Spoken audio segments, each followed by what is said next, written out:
और देखते हैं पहली आयत में एक सूबेदार का विश्वास लूका में, जब वह लोगों से ये सारी बातें कह चुका तो कफरनहूम में आया। वहां किसी सूबेदार का एक दास जो उसका प्रिय था, एक सूबेदार का दास जो उसका हर दास, हर मालिक को, सभी कर्मचारियों में कोई ऐसा भी दास सेवक होता है कि जिससे वो मालिक उस पर विश्वास करता है और प्रेम भी करता है। वो सरदार भी कुछ ऐसा ही अपने एक दास को प्रिय जानता था। बीमारी से मरने पर था।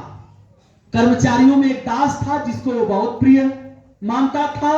सरदार जिसके आर्डर पर, जिसके कहना पर उस राज्य की व्यवस्था चलती है, वो सरदार और उसी के कर्मचारी है। बीमारी से मरने पर था। वह कर्मचारी मरने पर था। उसने यीशु की चर्चा सुनकर यहूदियों के कई पुरानियों को, यीशु की चर्चा तो बहुत दूर तक प्रभु के निकट थी। हालेलुया। और प्रभु की चर्चा नगर नगर, गांव गांव, देश देश तक कोई ऐसा नहीं था कि जो न सुना हो, और वो भी सुना था। कई पुरानियों को उससे यह विनती करने को उसके पास भेजा कि आकर मेरे दास को चंगा।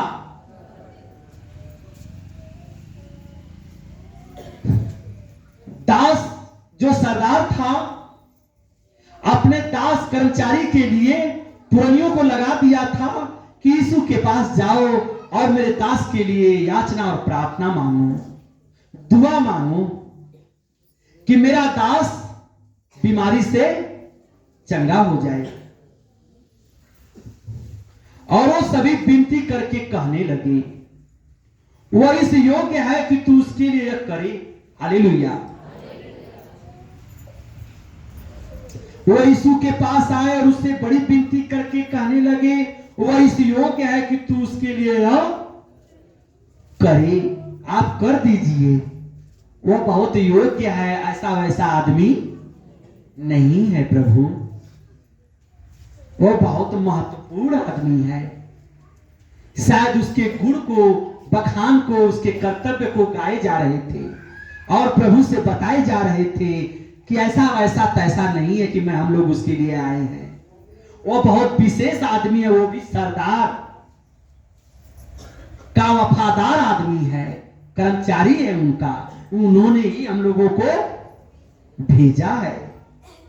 वो इस योग्य है कि तू उसके लिए करे, क्योंकि वह हमारी जाति से प्रेम रखता है। वह दूसरी जाति का होकर हमारी जाति से प्रेम रखता है और उसी ने हमारे आराधनालय को बनाया है। आराधनालय, प्रार्थना घर को उसी ने बनाया है प्रभु। जो ये परमेश्वर का प्रार्थना घर है हमारे यहां, वह उसी व्यक्ति ने बनाया है। यीशु उनके साथ गया, पर जब वह घर से दूर न था तो सूबेदार ने उसके पास कई मित्रों के द्वारा कहला भेजा। Hallelujah, hallelujah.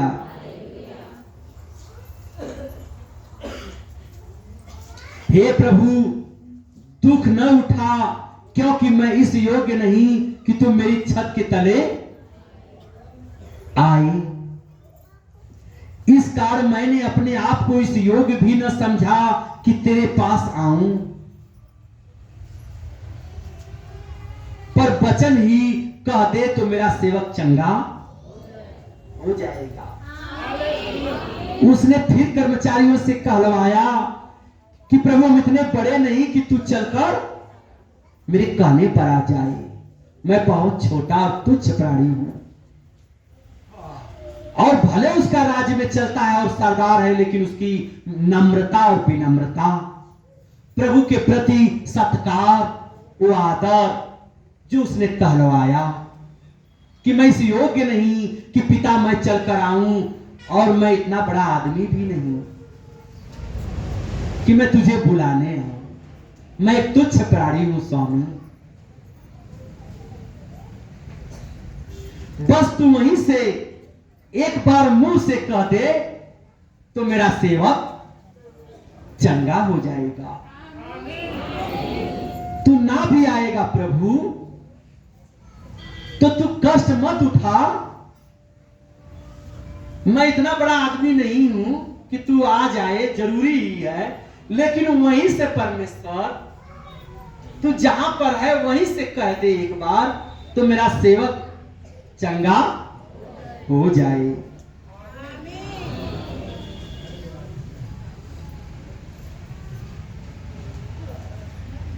मैं भी पराधीन मनुष्य हूं और सिपाही मेरे हाथ में है। मैं भी दूसरों पर आश्रित प्राणी हूं।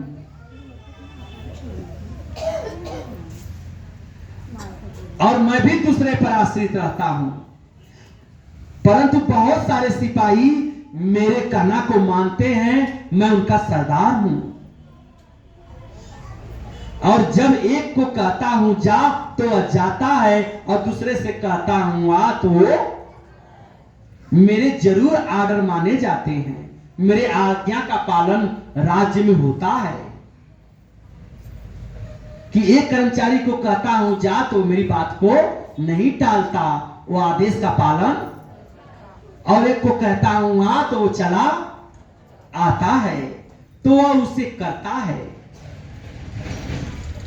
यह सुनकर यीशु को अचंभा हुआ और उसने मुंह फेर कर उस भीड़ से जो उसके पीछे आ रही थी कहा,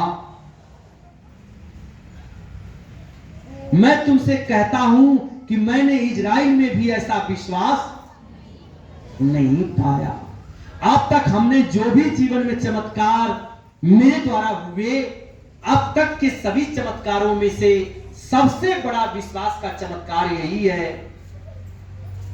कि जो सरदार ने आज मुझसे याचना लगाया है, प्रार्थना किया है, बिना मुझे देखे उसने मेरा वो आदर वहां से किया है, उस विश्वास का आदर दिया है कि प्रभु तू न भी आएगा तो जैसे मैं अपने कर्मचारियों को आज्ञा देता हूं, और तू वैसे यदि तू कह देगा तो अवश्य है कि मेरा बच्चा चंगा, मेरा सेवक चंगा हो जाएगा।